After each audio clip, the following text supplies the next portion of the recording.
My parents said, "This year's just too tight. Let's do something after the holidays." I said, "Of course." Then I saw my sister's post. Her coworker's entire family, and their golden doodle, gathered around our childhood tree. I took a photo of the stack of personalized gifts my kids wrapped. Sent it with one line, "Donating tomorrow." 10 minutes later, my mom called 24 times. I ignored everyone. Then knocked. What shocked me most wasn't the selfishness. It was how little they thought of us. How easy it was for my parents to pretend we didn't exist. Not just me but the kids. Their own grandchildren. It wasn't just neglect. It was deliberate. That's what hurt most. They didn't even hesitate. Early December, my mom called, casual as ever. "This year's just too tight. Let's do something after the holidays." I didn't argue. I said, "Of course." I was exhausted and honestly I didn't have the fight in me. I'd been running on fumes ever since Brad walked out 2 months ago. One minute we were a family of 4 and the next I was fielding school runs, night terrors and court dates on my own. I didn't expect a perfect Christmas. But I thought we'd at least have each other. The kids were bummed but we made it work. They poured themselves into the gifts. Little things. A calendar of their drawings, hand-painted picture frames, and a memory jar full of folded notes that said things like, "You make the best banana bread," and "Thank you for always loving us." They even decorated a red envelope with stickers and gold stars. That one held a $10,000 check. I had tucked it aside after the divorce, part of the emergency fund. I figured if my parents were struggling this would help. The kids believed it was just a special surprise. I didn't tell them the real reason. We had our own Christmas. Cinnamon rolls, old movies, snowball fights in the backyard. It was quiet. Not terrible. I tried to focus on what we had. Then I made the mistake of checking Instagram. My sister's story was the second one on my feed. She was filming a living room full of people I didn't recognize. Not just people, her coworker's entire family. Gathered around our tree. Our childhood ornaments. Our fireplace. My parents front and center laughing like they'd just won the lottery. Her coworker's dog, a golden doodle, was sitting on my mom's lap. I watched the video 3 times. I wanted to believe I misunderstood.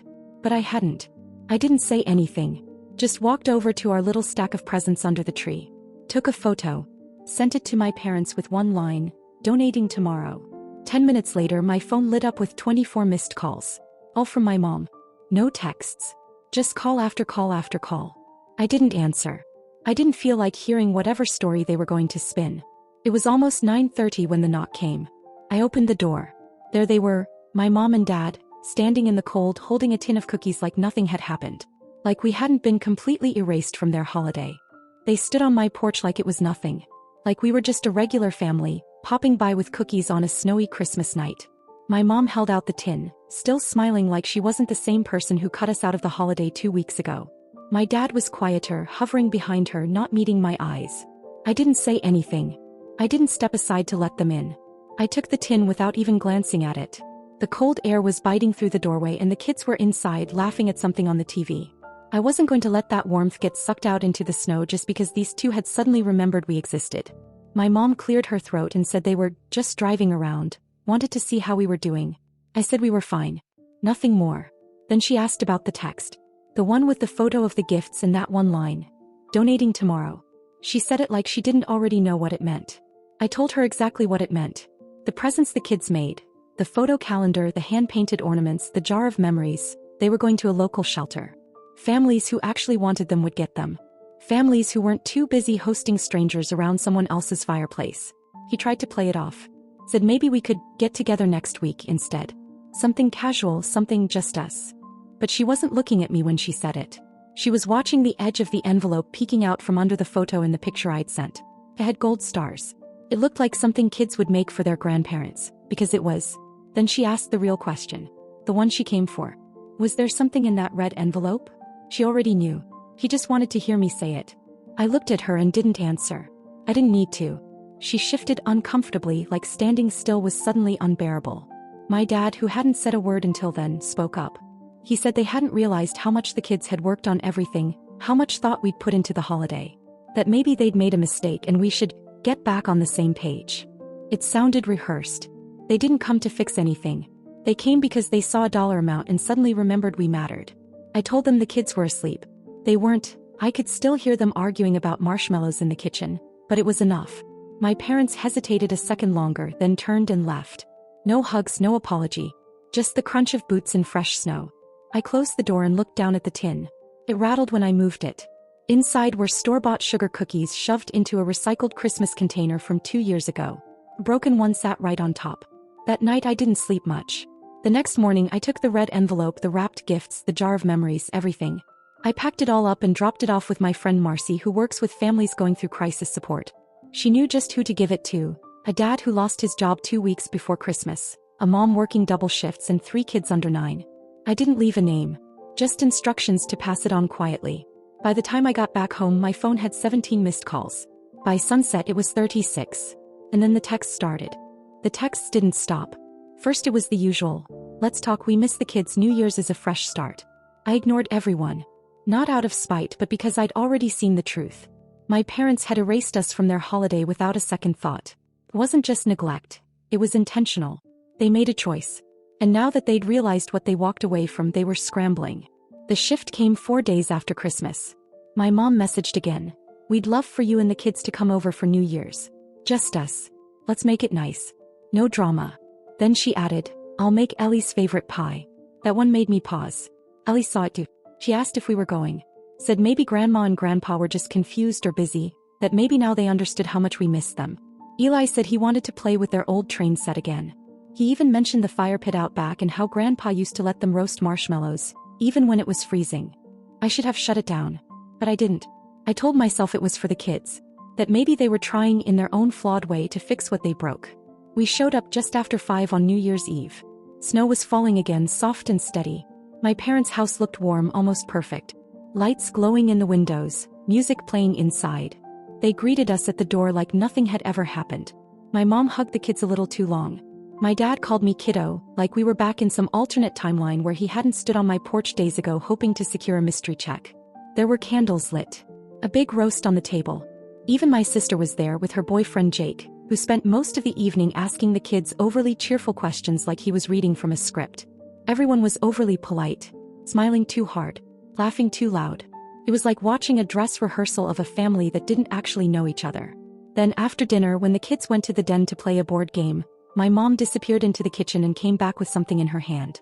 The red envelope. Same one the kids had decorated. I knew every sticker on it, every marker smudge.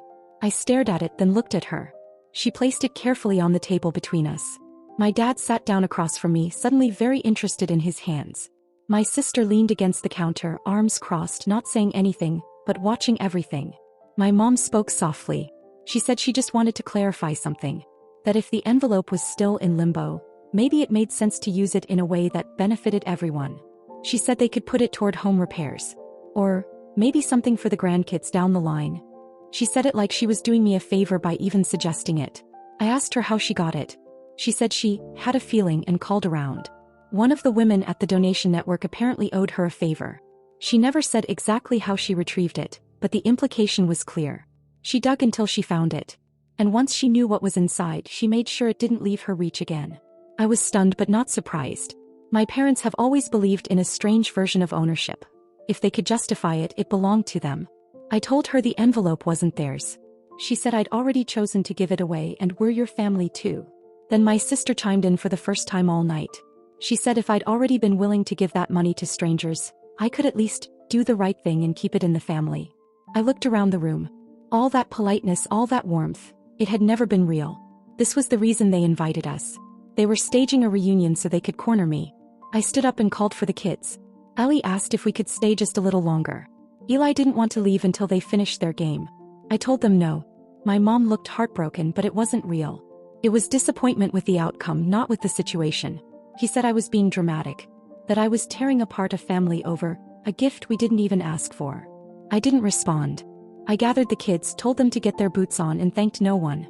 As I opened the front door, my sister said, "So you're just going to keep it?" I turned back for half a second. She didn't flinch. She didn't see anything wrong with what she'd said. We left. Snow was thicker now and the road home was quiet. The kids were quiet too.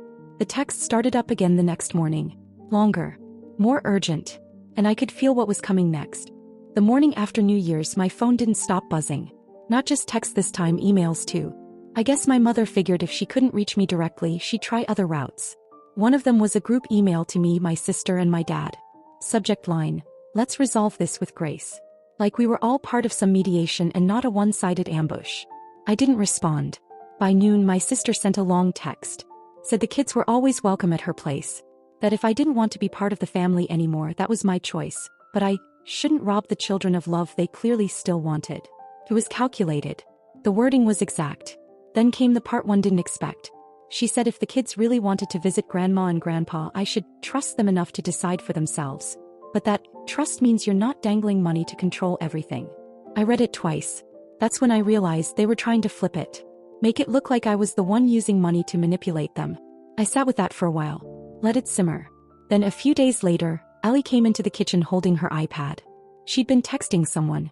I asked who and she hesitated. Said it was Aunt Rachel. I told her to hand it over. What I read made my stomach turn. My sister had been messaging Ellie directly. Telling her grandma cried after we left. That she felt like she didn't matter anymore. That grown-ups make mistakes too, but that sometimes we need kids to remind them how to forgive. She even suggested Ellie call grandma without telling mommy, so it could be a special little secret between girls. I took the iPad and walked straight into the living room. I didn't yell. I sat Ellie and Eli down and told them the truth. That their grandmother and aunt were trying to use them to get something from me. That it had nothing to do with love. And that it was never okay for adults to ask kids to keep secrets from their parents. Ellie cried. Eli looked furious in that way only a 7-year-old can, silent, tight-jawed, confused. Broke something in both of them. I told them we were taking a break. From all of it, I blocked my sister's number. I sent one message to my parents. Do not contact my children again without going through me first. This is not a negotiation.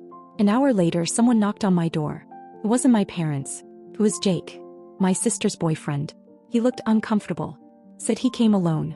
He held up his phone and said he'd seen some of the messages Rachel had sent, and it didn't sit right with him. Said he knew he had no place getting involved, but he just wanted to say he didn't agree with how things went down.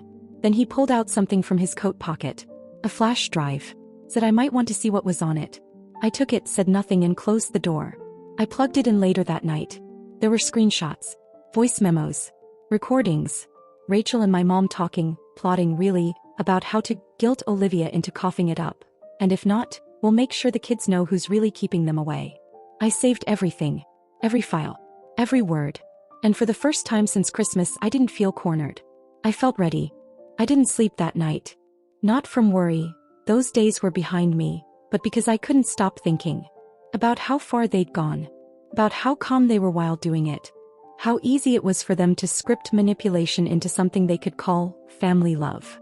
I made copies of everything on that flash drive.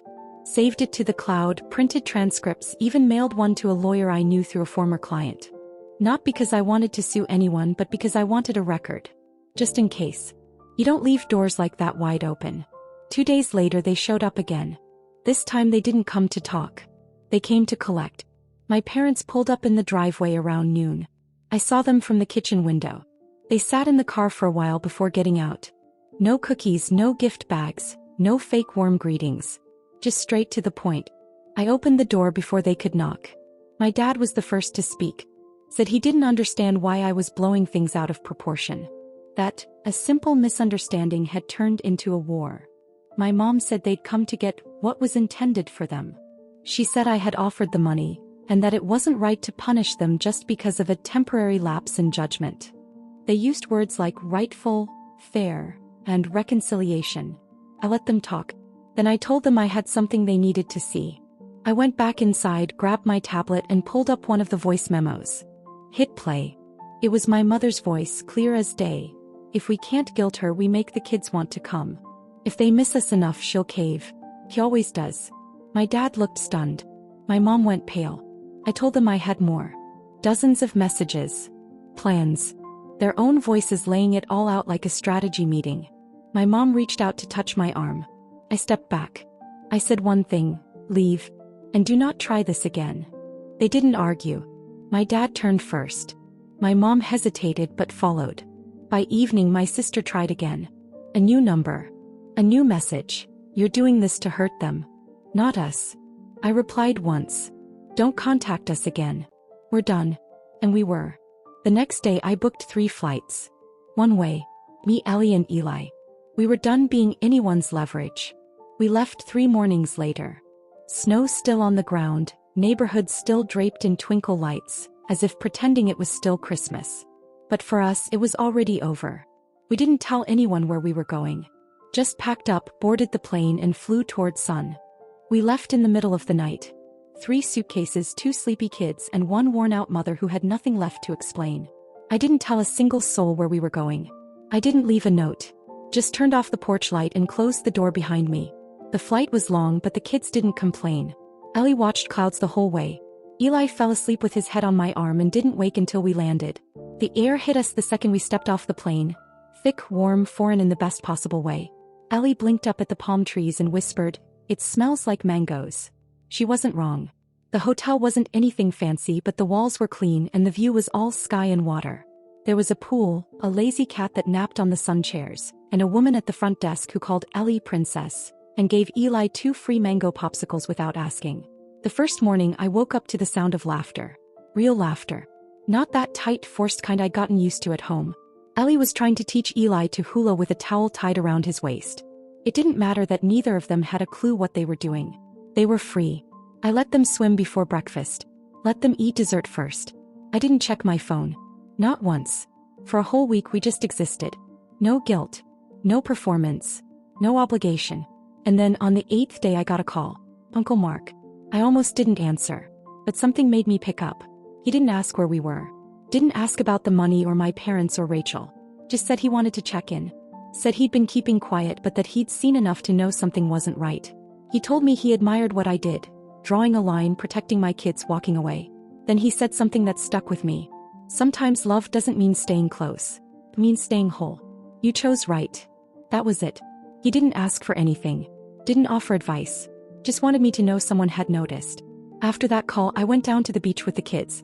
We wrote our names in the sand, let the waves wash them away, and then wrote them again. At night, Ellie curled up next to me and said, "I like it here.